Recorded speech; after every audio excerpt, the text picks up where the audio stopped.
Começa agora o programa Hora e a Vez da Pequena Empresa, sempre levando para você muitas informações e atrações. Confira! O advogado Marcos Tavares Leite falando sobre as alterações dos processos administrativos fiscais perante ao CARF, Conselho Administrativo de Recursos Fiscais. As solenidades de passagem de comando e comemoração do Dia do Exército, ambas realizadas em São Paulo nesta semana pelo Comando Militar do Sudeste. E nesta semana, o presidente do SIMP, Joseph Cury, recebe a superintendente da Receita Federal da 8ª Região Fiscal de São Paulo, Márcia Cecília Meng. Fique conosco.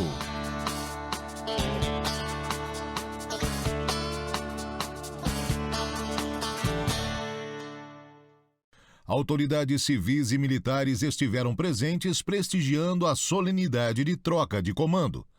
O general de Exército Guido Amin Naves assumiu o Comando Militar do Sudeste no dia 17 de abril, em substituição ao general de divisão Pedro Celso Coelho Montenegro. A passagem de comando foi realizada no quartel-general do Comando Militar do Sudeste e presidida pelo ministro da Defesa, José Múcio Monteiro Filho, e comandada pelo general Tomás Miguel Miné Ribeiro Paiva. Estou aqui com o general Amin, que é o novo comandante militar do Sudeste, e é um oficial que é meu companheiro de longa data, um grande amigo, tem todas as condições de manter o trabalho aqui do Comando Militar do Sudeste, que é um comando desafiador, com muita integração com a população de São Paulo, com um efetivo bastante grande de militares, um comando militar de área expedicionário, que tem tropas capacitadas para atuar em qualquer ponto do território nacional, por isso mesmo ele cresce de importância, sede da aviação do Exército em Taubaté, sede do Comando de Artilharia Aérea no Guarujá, ele comandou o Comando de Artilharia Aérea, então também aproveito para agradecer o trabalho do general Montenegro, principalmente durante os acontecimentos em São Sebastião, que eu acho que foi um exemplo de atuação sinérgica, como eu falei aqui nas minhas palavras, e agradecer a todos vocês aí pelo constante apoio e cobertura das ações ocorridas aqui no Comando Militar do Sudeste.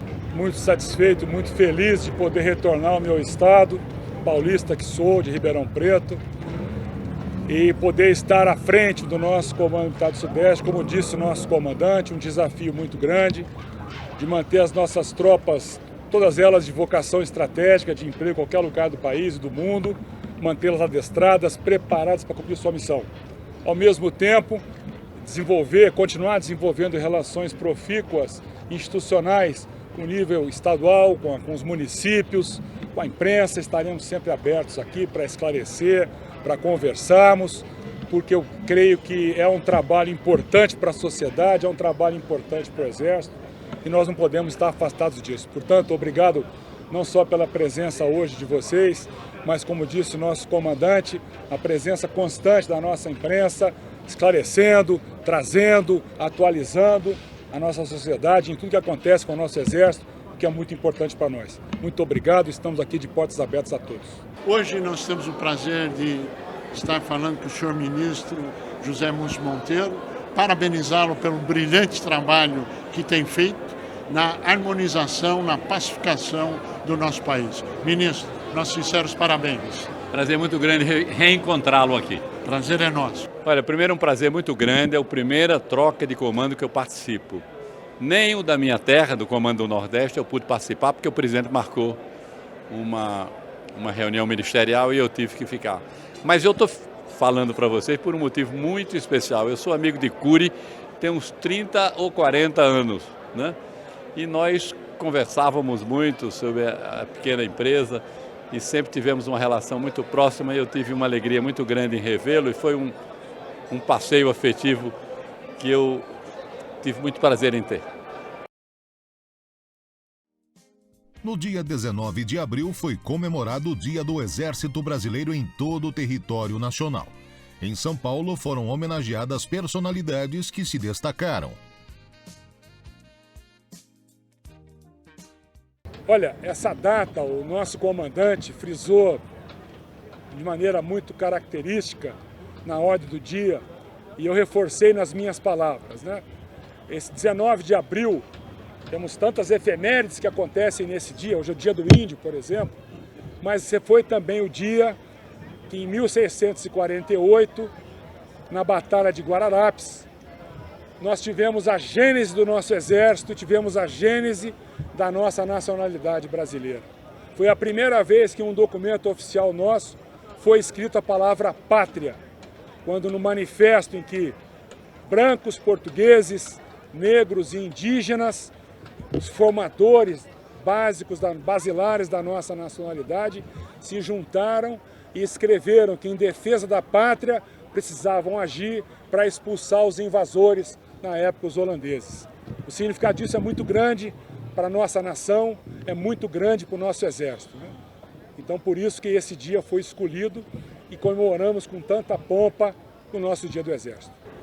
A data de hoje nós lembramos, desde Guararapes, os exemplos que nos foram legados quando o Exército, bem dizer, foi criado com a integração de índios, de brancos e de negros, na expulsão dos holandeses e no início da manutenção do que é o país hoje. Esse fato foi fundamental para que o país não fosse fragmentado. Então é um exemplo de união, de integração muito grande que nos traz esse dia. Eu que passei quase 50 anos na ativa, desde os 15 anos até 64 anos e alguma coisa, passei por muitas atividades como essa e elas são sempre emocionantes. Então é um dia na qual se comemora o Dia do Exército, mas também o Dia da Nação Brasileira, porque pela participação que os militares tiveram na construção desse nosso país.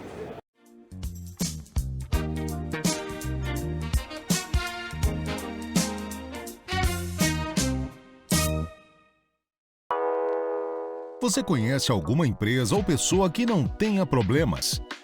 Onde elas resolvem? Conheça o Hub Simp, a plataforma que oferece a conexão entre você e quem resolve seus problemas. Veja algumas das soluções: capital de giro, antecipação de recebíveis, comércio exterior, importação e exportação, estruturação de empresas, abertura e alteração de empresas, certificação digital, gestão tributária, fiscal e dívidas. Hub Simp. Acesse www.simp.org.br. A medida provisória 1160 de 2023 trouxe alterações em relação aos processos administrativos fiscais perante o CARF. Num dos artigos, ela coloca o voto de qualidade como sendo aquele que o presidente da turma, que é um representante fazendário, em caso de empate, é quem desempatará a questão, o julgamento. Portanto, ele poderá ter até 2 votos. Um outro ponto estabelece uma alçada para que o CARF possa julgar alguns recursos, ou seja, aqueles que são considerados de baixa complexidade, e a baixa complexidade, no caso, é em função do valor, até 1.000 salários mínimos, ou seja, um pouco mais de R$1.300.000, não estarão sujeitos a uma revisão pelo CARF e, portanto, serão julgados apenas na instância local. Essas questões são bastante controvertidas, até mesmo porque uma medida provisória, que tem efeito de lei ordinária, não poderia alterar a lei complementar. E o artigo 112 do CTN coloca que, havendo controvérsia, havendo empate, nesse caso de dúvida, a decisão deve ser favorável ao contribuinte. Portanto, não pode uma lei ordinária pretender revogar disposição de lei complementar. Ao lado disso, essa limitação que processos de valor inferior a 1.000 salários mínimos não podem ser julgados no CARF, prejudicam diretamente os empresários, os contribuintes da micro e da pequena empresa, pois são esses os mais atingidos e que, portanto, em função do valor, não terão direito a um julgamento igual às demandas de maior valor e, portanto, de empresas de médio e grande porte. O Simp, nesse sentido, tem trabalhado junto à Secretaria da Receita Federal, às superintendências regionais, à Frente Parlamentar da Micro e da Pequena Empresa, à Frente Parlamentar do Empreendedorismo, compreendendo vários senadores e deputados, inclusive ministérios do governo federal, no sentido de sensibilizá-los, mostrar a importância de um processo administrativo sério, justo, que analise a demanda como ela deve ser feita, atendendo à legislação, ao Código Tributário Nacional. Ao lado disso, também com vista a dar acesso ao micro e pequeno empresário, da mesma forma que um dos grandes e médios empresários, para que ele possa realmente poder se defender, apresentar sua situação e ter a possibilidade de ser julgado dentro de uma Câmara ou de uma turma paritária compostas por representantes fazendários e representantes dos contribuintes, a exemplo do que ocorre no CARF. Isso vai assegurar o direito de defesa, o devido processo legal, a hierarquia legislativa e, portanto, a familiaridade, a formalidade das empresas em todo o sentido. É assim que o SINP vai trabalhar, defendendo a livre iniciativa e principalmente o empresário da micro e da pequena empresa. Entrevista da semana. A nossa convidada de hoje é Márcia Meng, superintendente da Receita Federal de São Paulo, da 8ª Região. É um prazer tê-la conosco. Obrigada. O que representa a 8ª Região quando se fala o Estado de São Paulo a nível de Receita Federal? Para você ter uma ideia do gigantismo da nossa região, o Estado de São Paulo, se fosse um país, ele seria a 21ª economia do mundo. Só o Estado de São Paulo? Só o Estado de São Paulo. E a senhora é superintendente responsável pela 21ª economia do mundo se São Paulo fosse independente. Nesse momento sou. Ou seja, não é só essa novidade. A novidade é que a senhora também é a primeira mulher superintendente no Estado de São Paulo. Quais os desafios que a senhora vê pela frente em função dessa honrosa nomeação da Superintendência de São Paulo? Eu acho que é uma oportunidade para nós mulheres mostrarmos que temos também competência, temos condição de gerir, inclusive, grandes áreas, grandes empresas, grandes partes da administração tributária. Eu acho que é uma oportunidade para a mulher mostrar essa competência. Aliás, me parece que com uma história de sucesso muito grande das inovações da Receita Federal, que me parece que a senhora vai falar agora para quem está participando conosco dessas novidades da Receita. Quais são? A Receita está passando por um momento bastante interessante de transformação, uma transformação que eu acredito que seja bastante positiva para os contribuintes. Nós estamos deixando de ser uma administração tributária muito calcada na repressão, no enforcement, para ser uma administração tributária mais orientativa. Isso traz grandes vantagens ao contribuinte, né? O contribuinte, muitas vezes, ele acaba ficando inconforme em algum ponto, porque ele não sabe exatamente nessa grande complexidade do sistema tributário, ele não sabe exatamente como se comportar, o que ele tem que entregar de declaração, como ele entrega essa declaração, algum pagamento, ele às vezes perde datas, então é um sistema bastante complexo. A administração tributária passando a ser mais orientativa, isso deve contribuir para que os pequenos e médios contribuintes consigam ficar cada vez mais conformes, porque esse é o tipo de contribuinte que ele sempre tem a intenção de estar regular. Claro. Né? O que o empresário quer, na verdade, é saber como é que ele faz para deixar tudo correto e tudo dentro da conformidade. Então, eu acho que vai haver uma grande sinergia nessa mudança de comportamento da administração tributária com a intenção desses contribuintes que querem estar conforme. Esse novo enfoque da visão de auxiliar e estender a mão a um contribuinte a nível de orientação. Eu acho que talvez a primeira conotação, e por favor me corrija, é que a Receita Federal segue normas feitas pelo Congresso Nacional. Sim. A Receita não é quem faz a norma ou quem cria a burocracia. Isso é feito pela legislação. Isso está correto? Sim, sim. A Receita ela apenas segue a legislação que é feita pelos nossos legisladores, né? Ela tem uma grande influência nisso. Sim. Quando ela leva algum congressista ou mesmo as próprias empresas, né, questões que eventualmente não estejam adequadas para que a legislação seja alterada e simplificada.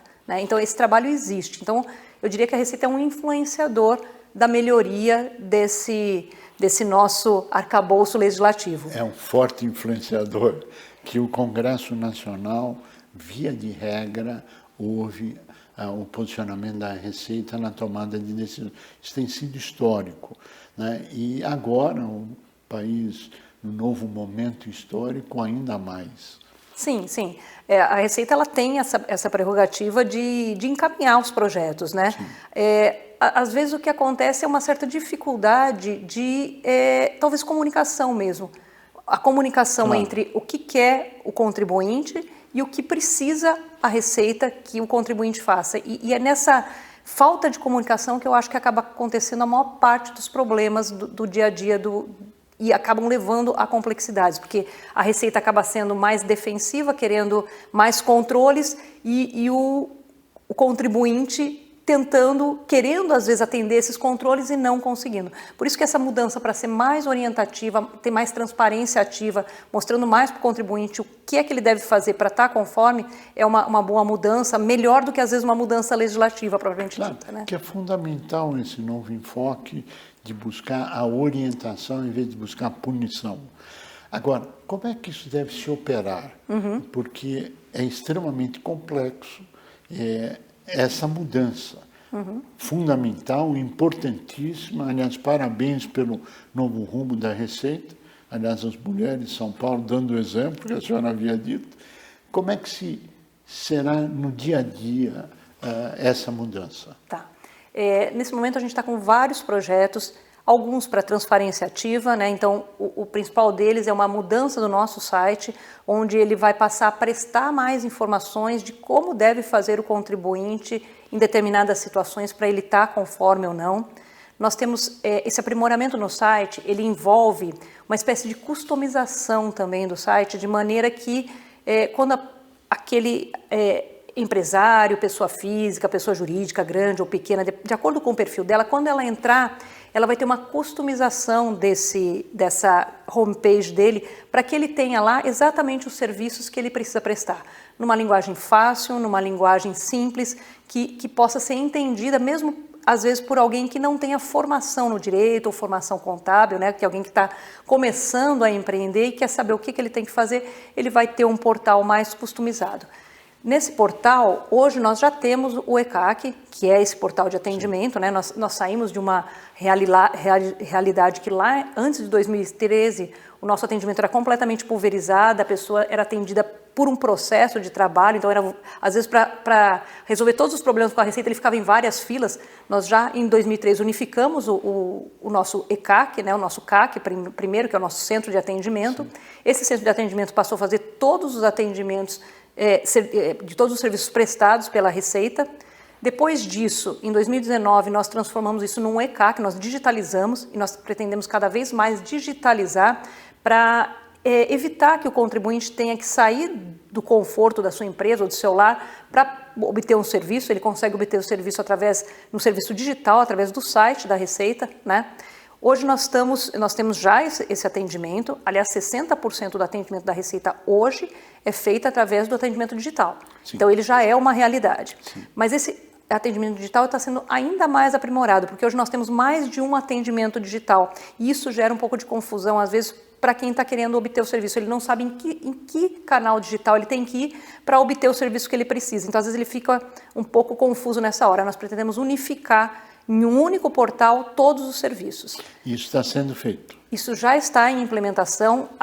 Os planos é que isso, se o orçamento permitir, seja concluído até a metade do ano, tá? Deste ano. Deste ano ainda, para que a gente possa disponibilizar, porque isso é o interesse da Receita também, né?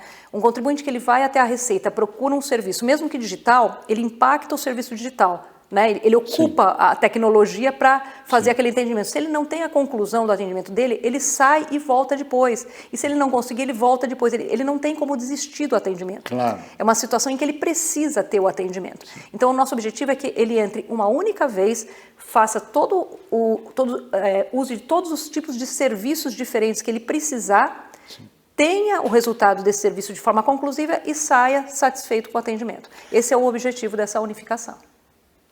Aliás, muito boa, simplifica e desburocratiza, né?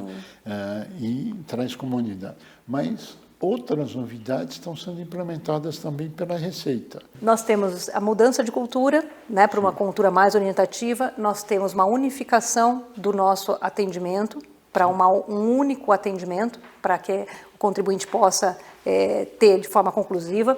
Nós estamos também tentando capilarizar o atendimento presencial, porque mesmo a gente tendo um significativo esforço no atendimento digital, ainda assim há determinados serviços que precisam de um esclarecimento pessoal, ou às vezes a pessoa tem preferência pelo atendimento presencial. Claro. Como o corpo funcional da Receita não tem capacidade operacional para se pulverizar, porque a gente teria que ter muitos concursos, né? Porque Sim. Os servidores da Receita são concursados, nós temos que ter diversos concursos e não há orçamento na União disponível para isso, a gente sabe da situação do país.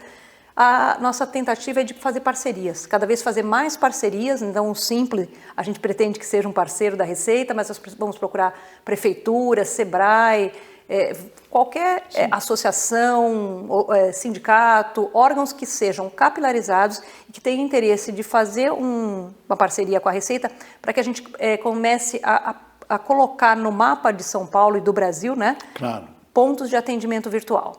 Nesses pontos de atendimento virtual vai haver uma presença física que não necessariamente vai ser de um servidor da Receita. Até poderia ser no caso dele ir para uma Sim. agência da Receita. Mas se fosse, por exemplo, no Simpli, haveria no Simpli lá um setor de atendimento dos sindicalizados. Esse setor de atendimento, além de todos os serviços que já presta, passaria a prestar também o serviço de fazer essa interação entre a Receita e o contribuinte. Então essa pessoa seria treinada para que ela, dependendo do serviço desejado, já oriente quais são os documentos que tenham que ser apresentados pelo contribuinte. O contribuinte, então, sabendo tudo, ele já vai vir uma vez só, ele entrega tudo o que ele precisa, isso é colocado em arquivos digitais e encaminhado pelo serviço de atendimento e, no máximo, em 5 dias úteis, o contribuinte tem essa resposta. O Simpli gostaria, sim, ter o prazer de ser um dos primeiros puxando essa fila da descentralização. Mas nós estamos chegando ao final do nosso tempo e eu pediria as suas considerações finais. Tá. Bom, nós vamos querer essa parceria. Nós gostaríamos de também alertar para as mudanças. Nós vamos passar para o Simpli todas as mudanças que forem acontecendo, porque essas adaptações, é importante que os contribuintes tenham ideia dessas claro. Adaptações para que eles possam usufruir do serviço da melhor maneira possível, porque às vezes o problema é desinformação. Claro. Às vezes não existe um canal ou não há um atendimento, mas é a desinformação de onde eu consigo fazer o que eu preciso fazer. Claro. Né? Então a gente pretende estreitar, não só melhorar o atendimento, mas estreitar essa comunicação, seja pelo nosso site, seja pelos parceiros, para que os contribuintes possam saber exatamente o que procurar, em que momento procurar e aonde procurar. O nosso compromisso, nós estaremos divulgando em pílulas na nossa programação, estaremos colocando no portal todas essas novidades e, claro, numa atitude de prestação de serviço à sociedade, para que todos possam andar na legalidade, simplificar a vida, etc. Eu acho que esse é o melhor dos mundos, né? O melhor dos mundos é quando a gente começar a cooperar e fazer com que a sociedade possa ter o melhor serviço possível, seja vindo do Simpli, seja vindo da Receita, né? E fazer o nosso país crescer. Márcia Meng, nós queremos agradecer muito a sua participação, os esclarecimentos, a parceria que nasce no dia de hoje entre a Receita e o Simpli, e dizer que parabéns pelo trabalho de desburocratização, de transparência, de simplificação e do exemplo da mulher mostrando a sua competência na superintendência da Receita Federal. Sinceros parabéns. A você que esteve conosco, nosso mais profundo agradecimento, com a certeza que estaremos juntos na semana que vem. Até lá!